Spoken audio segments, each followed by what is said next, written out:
O começo sempre é a parte meio assim, né? Devia ter uma vinheta, talvez. O que a gente fala? É. Bom, gente, enquanto o Facebook vai fazendo público, ninguém ainda está assistindo, mas se você está assistindo no futuro, porque as pessoas vão assistir no futuro, então vocês saibam que nós estamos começando hoje a nossa live de bate-papo sobre autismo. Estou com a minha amiga Mariana. Oi, Ti. Olá, Mari. As pessoas gostaram muito na semana passada que a gente fez um super bate-papo. Foi um pouco mais dirigido, né, o nosso bate-papo na semana passada sobre autismo. E as pessoas mandaram mensagem. Foi a live, eu não sei se você chegou a ver isso, mas foi a live com mais audiência da história. Foram, acho que foi, deixa eu ver. Foi 12.600, alguma coisa assim. É muita gente. Em uma semana. Né? Então, por conta disso e as várias perguntas que a gente recebeu, a gente resolveu fazer um repeteco, né? Sim. E ao invés da gente fazer... a Ana Sueli já tá mandando um oi pra gente. Cacá Coelho, quem mais tá aí? Miriam Menossi, olha aí. Professora querida. E em vez da gente, a Mariana Leitão, em vez da gente... Oi, Ellen. Gabi. A Gabi Proença, Silvana. Gente, então enquanto vocês estão mandando mensagens pra gente, vai pondo o nome de vocês, vai dando oi, vai falando da onde vocês estão. Ó, minha amiga Carolina, que legal. Calma aí. Tem amigas que falam que autismo vem das... já começa as perguntas. Opa, autismo vem das vacinas. A Carol é minha amiga desde que ela é muito pequenininha e ela mora nos Estados Unidos. E ela teve acho que um bebê e agora tá com outro. Então a gente já pode começar a nossa live discutindo temas polêmicos do autismo. E a gente podia começar até falando um pouquinho por que existe tanto mito em volta do autismo, né? Parece que existem algumas doenças que às vezes parece que tem mais mitos do que outras, né? Sim. Por exemplo, o TDAH tem um pouco aquele mito do tipo, ele tem controle. E ele faz isso porque ele é preguiçoso. Mas quando chega no autismo, eu não sei o que será que é. O que você pensa? Eu tenho um palpite. Eu acho que a questão dessas polêmicas é justamente porque o autismo ele está caracterizado como espectro. Então a gente tem vários níveis, né? Então, pensando, por exemplo, os autistas de melhor funcionamento, até os Asperger, né? Da síndrome de Asperger, se a gente for pensar, muitas vezes eles vêm com essa imagem de a pessoa que é rude, a pessoa que não tem tato, a pessoa que é sem noção, né? Então vem aí também com alguns adjetivos taxativos pejorativos sobre essas pessoas, né? E aí então tem toda uma variação que vai até aqueles que são mais graves, que não se comunicam. E aí é isso, tem pessoas que não se comunicam, que são não verbais, mas que têm uma inteligência, um nível de abstração mais preservado, né? Então, acho que por ser um espectro, né, justifica melhor essa polêmica. Essas toda. polêmicas. Ou seja, se eu tô entendendo, o que a gente está falando assim, é que as pessoas são muito... Nós, em geral, humanos, somos binários, né? De repente, no autismo, eu entendo um pouco mais, porque a minha área é a tua área, mas talvez se for doença de joelho, eu vou assim, ou tem ou não tem. Exato. Né? Então, o que acontece, Carol, é que de repente... Eu já vou deixar aqui uma próxima pergunta. Mas o que acontece, Carol, assim, se eu entendi o que a Mari está falando, é que o próprio autismo, ele é muito variável, né? Então, você conseguir entender que a doença não é uma condição como uma camisa de força. E aí você fala, tem uns que tem outros que não tem, parece, né? Não, mas esse daqui é só um pouquinho, o outro muito. E aí começa a procurar essas associações bizarras, né? Um tomou a vacina, o outro não tomou. Porque a mãe era alcoólatra, porque o pai não sei o quê. Mas no fundo o que tem por trás disso é que todas as doenças neurológicas e psiquiátricas, elas têm uma variação muito grande. Né? Multifatoriais, né? Então, a questão ambiental, a questão biológica mesmo, genética, né? É muito difícil de definir. Os estudos sobre autismo ainda estão em ascensão, estão pesquisando de tudo, né? Virando o pessoal aí de ponta cabeça para identificar uma causa. E é engraçado do lado da ciência, né? Que existe também um desespero de achar uma teoria logo, né? Sim. Então, neurônios espelhos, né? Então, já resolvemos, o problema é neurônio espelho, esses meninos com autismo não conseguem fazer tal coisa, né? Aí depois o cérebro é masculino. Então tudo Todo isso... homem tem um cérebro autista. Isso. Vem com essas ideias. Exato, e é interessante isso porque é essa busca desesperada, mesmo do lado dos cientistas, de dar uma solução logo para o negócio. Né?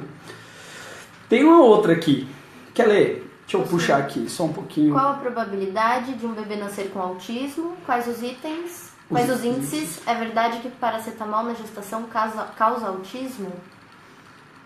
Olha, eu não tenho conhecimento sobre algo nessa linha de pesquisa, Flávia. Se você até puder compartilhar com a gente essa informação, né? Às vezes a gente fala da informação da sabedoria popular, né? Vai passando, eu tomei paracetamol na gestação, por isso que o meu filho é autista, mas a gente sempre tem que tomar cuidado para conseguir ter informação confiável, né? E pesquisas, né, que abordem esse tema, que comprovem que de fato... Mas, a princípio, não vejo nenhuma relação, não sei de nenhuma relação nesse sentido. Claro que a gente sabe que tem algumas... Ó, a Vanessa chegou, a Ju, oi Ju, quem mais que tá aí? A Rúbia, a Kelly, a Rúbia... Camila, que tá entre uma mamada e outra... olhando aqui pra gente, um beijinho pra Alexa. Cecília. E, bom, então, gente, eu acho que é um pouquinho isso que a gente está comentando, né? É uma doença tão complexa, um transtorno tão complexo, tão multifatorial, que claro que existem talvez substâncias que podem estar associadas com defeitos durante a gestação e desenvolvimento do bebê. Por isso que o médico sempre fala, olha, não toma isso, não toma aquilo. Então se o médico de repente, eu não sei de paracetamol, mas se de repente o médico fala paracetamol, possivelmente possa fazer algum dano e tudo mais. Mas dificilmente o médico diria, pode tomar paracetamol, e aí a criança ia nascer com autismo, né? Eu acho que nesse nível de segurança a gente já chegou na medicina, né? Gente, então a gente começou super rápido a nossa live do tipo, não queremos perder tempo. Já respondemos 2 perguntas em 9 minutos, tô tipo feliz hoje. Então, faltou pedir para vocês curtirem e compartilharem, né? Eu sempre encho o saco da turma. Curtir é bom, a gente fica feliz, mas compartilhar chega nas pessoas que precisam. Então, algumas estratégias, né? Curta, depois compartilha, marca os amigos que podem se interessar pelo tema. Vocês sabem que não é fácil para mim trazer outras pessoas, então a Mari vem até mim, ela mora do outro lado da cidade, então a gente tem que aproveitar que a Mariana está aqui, então convida os amigos. Eu já passei aquele chaveco na Mari para ela montar o canal dela e ela fazer as lives dela, acho que eu estou começando a convencer. E daqui a pouco a gente vai poder assistir a Mari também falando de autismo e outras coisas de neuropsicologia. Mas enquanto ela está aqui, vamos aproveitar, tá? Então eu agradeço todo mundo que possa compartilhar, né, Mari? Sim. A Sueli tá falando que o som tá baixo. Vamos ver. Gente, se estiver baixo, vocês avisem, tá? De qualquer jeito, vamos ver se a gente tem mais alguma perguntinha. Hoje é uma live, uma vez por mês eu faço aquela live de perguntas e respostas, então a gente está aproveitando hoje para fazer essa live aqui. Quem tiver perguntas sobre autismo, principalmente dentro da nossa área que é neuropsicologia, né? Por favor, perguntem. Faltou falar uma coisa. Procurem Mariana Cristina no Facebook, curtam ela, porque também quando ela fizer live, vocês recebem informações. Tem que clicar em seguir. Primeiro curtir e depois seguir, tá? Beleza. Aqui tá falando que o som tá ótimo, viu, gente? Então quem tiver com algum probleminha de som, aumenta, dá uma aumentadinha. Bom, enquanto a gente está esperando algumas perguntas, eu sei que a Ju fez várias perguntas na última live, de repente eu não sei se a gente respondeu todas. Eu queria que a gente voltasse num teminha que a gente começou a tocar agora, você começou a tocar e eu acho que é importante. Tem uma turminha do espectro do autismo que se associa com um QI muito alto. Sim. Né? E hoje mesmo, pensando no Asperger, né? O QI está alto, mas como implementar esse QI alto nas relações sociais nem sempre está fácil. O quanto que esse QI alto, Mari, você percebe que auxilia eles no uso de estratégias, auxilia eles no engajamento no tratamento, ou não? Eles são tão inteligentes que eles, de repente, não conseguem perceber que eles precisam de ajuda? Na verdade, eu penso que mais do que a inteligência, o que faz diferença aí para um tratamento de sucesso, né? Pensando nesses autistas de alta ordem, aí, alto funcionamento, o que é mais importante, além do QI, eu penso que são aspectos relacionados à própria personalidade do sujeito, né? Então, tem pessoas que são extremamente inteligentes, né? Tem um QI super acima da média, o que muitas vezes pode vir aí associado a uma rigidez, uma inflexibilidade cognitiva, que de certa forma pode dificultar as coisas. Mas, mais do que isso, você tá com uma pessoa que tem uma personalidade easygoing, assim, né? Uma pessoa que é mais tranquila. Acho que a gente até citou isso na última live. Eu acho que isso de fato faz a diferença, né? Para um tratamento de sucesso, para aquela pessoa se apropriar melhor e colocar mais em prática aí as questões de treino de habilidades sociais, por exemplo, que é onde a gente vai intervir, né? Não tem muito mais aonde intervir além disso, já que é uma pessoa que teoricamente tem uma inteligência e todo o funcionamento cognitivo harmônico, né? Muitas vezes. Então você acha que, por exemplo, eu vi que já tem algumas perguntas, mas só pra gente fechar essa. Você acha que, por exemplo, um jovem, uma criança ou um adulto com inflexibilidade, né, com uma personalidade muito difícil, fechada, onde não aceita críticas, isso é uma coisa que prejudica muito no tratamento? Você percebe isso? Eu acho que sim, porque aí você vai ter que... Eu até brinco com os meus pacientes de terapia que não são do espectro, né? Os ansiosinhos, por exemplo, eles têm um perfil de personalidade, aí uma rigidez cognitiva, né? O 8, 80, é tudo mais concreto. Então eu brinco com eles, e acho que isso se aplica no autismo, a gente tem que transformar esse pau-brasil em bambu, sabe? Legal. Então assim, dá uma flexibilizada aí no pensamento, o que é certo, o que é errado, em que situações eu devo agir de tal maneira, para tentar tornar aquilo mais natural e espontâneo possível, né? Legal. Muito bom. Bom, tem algumas perguntinhas apareceram, deixa eu puxar algumas aqui. Só um pouquinho. Bom, vamos começar com essa da Vitória Ferreira. Como lidar com uma criança de 2 anos com autismo leve? É uma pergunta bem ampla, né? Muito ampla, né? A gente acho que talvez teria que entender um pouco melhor o que é que está difícil de lidar com essa criança, né? É uma criança que tem justamente uma inflexibilidade maior, tem comportamento repetitivo, é uma criança que é muito apegada à rotina, né? Que aí entra na questão da inflexibilidade.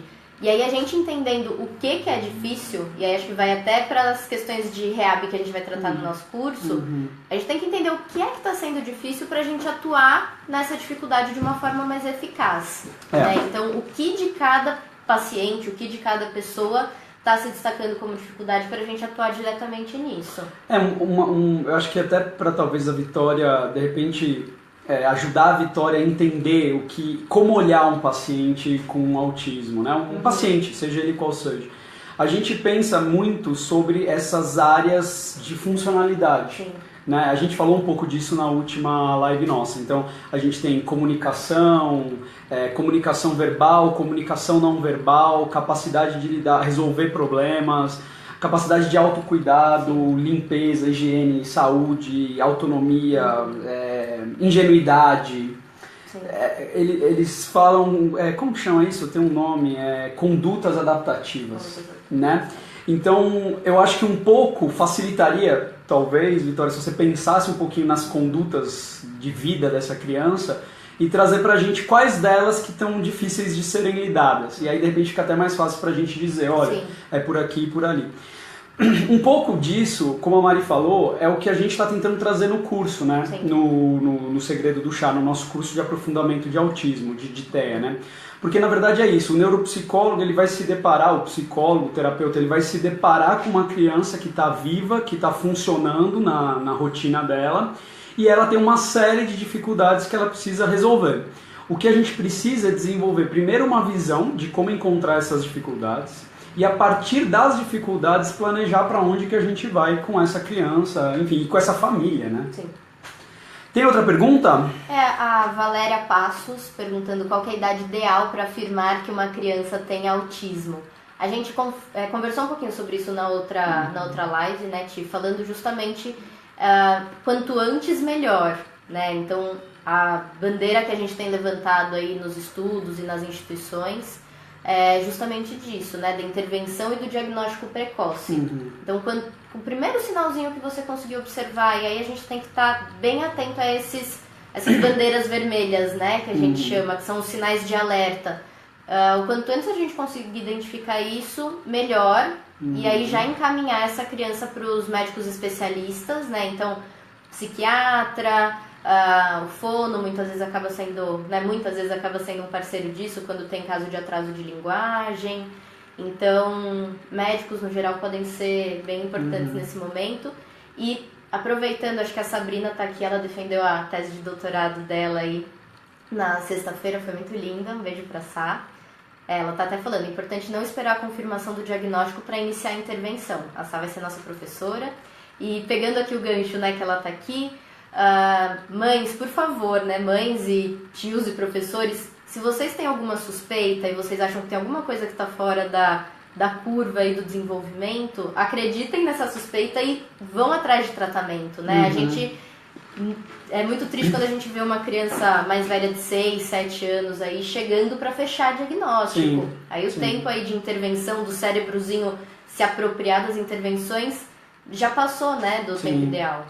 Mas eu gosto muito disso que você falou e gosto muito do comentário que a Sabrina fez. Isso parece que é uma mentalidade tão antiga, mas que ainda está disseminada na nossa neuropsicologia brasileira, na nossa ciência brasileira, que é no adulto pós-lesão, por exemplo, mesmo na criança, é uma mentalidade do tipo, deixa estabelecer o que é o prejuízo que ficou para aí começar o tratamento, né? E na criança, essa coisa assim, será que chegou na idade para fechar? Então, eu acho que essa visão nossa subverte essa ordem, né? Na visão funcional, o interesse nosso é de trabalhar no que está difícil funcionalmente, nos problemas da vida real, da vida diária da criança, e claro, durante o processo de tratamento, ele também é um processo avaliativo, né? E aí a gente vai, vamos dizer assim, cada ciclo que sobe, a gente fecha um diagnóstico mais preciso, né? Agora, quando a gente está muito comprometido com uma visão, eu acho, a minha crítica pessoal, assim, muito psicometricista, como eles até brincam, neuropsicometricistas, hein? Tipo, você tem que dar um diagnóstico no final, antes de começar qualquer coisa, tem que ter um diagnóstico. E o que acontece é isso, porque tem casos que são extremamente complexos, né? Então, acho que o processo, Valéria, concluindo dando o meu quinhão nessa resposta, eu acho que esse processo ele começa no momento que se identifica as bandeiras vermelhas de coisas que não estão, não sei se condizentes com o desenvolvimento típico. Tá. Por mais que os pais não sabem, sabe o que os pais e os professores percebem? Tem alguma coisa estranha, né? Claro que a gente chama isso de não condizente, enfim, mas de qualquer jeito eu acho que é um pouco nesse caminho. Não esperado. Não esperado, isso. Então assim, olha, a linguagem não está desenvolvendo, certas, que nem você falou na última, não vou esquecer que você falou assim, a gente brinca com a criança, ela não responde, né, afetivamente. Então, com esses pequenos detalhes, a gente vai chegando na busca de um quadro. Né? O Luria tinha uma coisa que é difícil ler Luria, né? Ele é difícil de ler, nossa, é uma leitura difícil assim, do português, mas ele fala de síndrome. E eu gosto da ideia de síndrome dele. Ele fala que você tem doenças, mas que cada pessoa tem a sua própria síndrome. Né? E as síndromes são as características, são os sintomas que aquela doença desabrochou em você, vamos dizer assim. Faz todo sentido, né? Ele fala que você tem uns sintomas que são primários, que é tipo onde está o prejuízo principal, então linguagem, né? Ele fala que muitas vezes, até a pergunta da Vitória, às vezes é difícil falar, vou tratar linguagem. O que de linguagem? Exato. Então isso seria, ele fala, o sintoma primário às vezes é difícil de tratar, né? Aí você tem o sintoma secundário, que de alguma forma é o impacto do sintoma primário na vida. E ele fala que ainda tem uma terceira coisa, que é o sintoma terciário, que é como você se adapta ao impacto do secundário. Então, tipo assim, como estratégia compensatória. Isso. Só que isso, às vezes, elas viram sintomas, né? Do tipo assim, eu tenho muito medo, então eu me apego muito à minha mãe. A minha mãe não deixa eu sair de casa porque ela também tem medo. Então a minha estratégia para compensar, sei lá, minhas dificuldades sociais viraram um problemão, né? Então essa é a análise que eu acho que a gente tem na cabeça quando a gente pensa em avaliação e reabilitação na vida real, né, Mari? Sim, exatamente. Eu acho que se a gente não olhar para o que está acontecendo no dia a dia, a gente vai fazer uma intervenção completamente engessada E como toda intervenção engessada, a gente vai ter um ganho muito pequeno, né? Porque não vai ter esse ganho específico para aquela pessoa. Ainda nessa linha, né, do que a gente vai tratar, qual que é o sintoma principal, eu penso muito na função executiva, né? Então, meu paciente é um paciente que tem problema de função executiva. Tá. Qual dos aspectos da função executiva? Às vezes você está trabalhando controle inibitório, o cara tem uma rigidez ali que precisa ser olhada e não está sendo olhada, né? Sim. Então, qual a especificidade da intervenção? Eu gosto disso que a Mari falou, né? A ciência cria termos que na hora que passa para o público em geral, eles viram termos que não têm o menor sentido, né? Então, tipo, função executiva, a gente até brinca, né? É um termo guarda-chuva que serve para falar de várias coisas. Só que na hora que chega na boca da mãe e do pai de uma criança com autismo, ele não tem a menor ideia do que é, Exato. Né? Essa pergunta é boa, hein? Vamos lá. Jaqueline. Hoje, qual seria o melhor método ou técnica para trabalhar o comportamento da criança com TEA? Eu tenho a resposta na ponta da língua, Ti. Manda ver. Pelo que eu tenho trabalhado e estudado, né, lá no nosso ambulatório da Unifesp, a gente trabalha muito com aba, né? Então, por que a gente trabalha com aba? Não é porque a gente levanta uma bandeira da análise do comportamento ou dessas técnicas mais comportamentais, mas é porque dos métodos, né? Na verdade, a aba não é o método, a gente já bateu nessa tecla semana passada, de todas as possibilidades de intervenção, a aba é a que tem eficácia comprovada.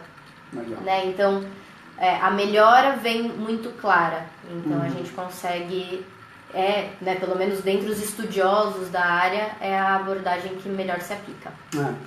O que eu tenho visto, eu não trabalho com aba, eu não conheço aba de orelhada, né? O famoso de orelhada. A gente conhece para poder encaminhar, para poder indicar, mas eu não faço na minha prática. Mas eu tenho visto algumas coisas muito interessantes e quero, inclusive, poder trazer aqui para vocês, se isso for de interesse da turma e das pessoas que assistem, dos colegas, um pouco de TCC para autismo. Sim. Eu tenho lido alguns artigos bem interessantes nos quais eles vêm utilizando alguns protocolos fechados de TCC, principalmente nessa...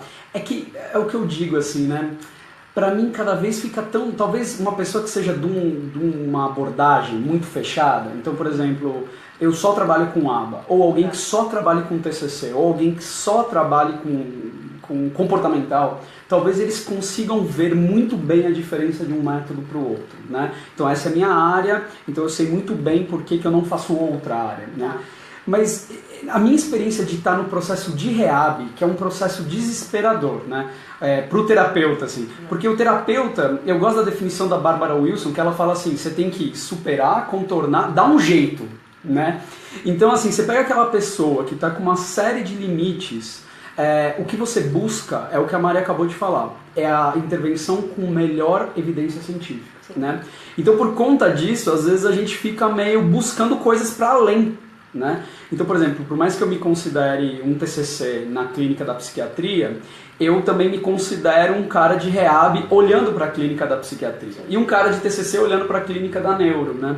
Então, por conta disso, eu fico procurando muito outras ferramentas para além do que eu faço. E eu ando vendo uns artigos muito bonitinhos mostrando essa integração entre TCC e técnicas de rehab,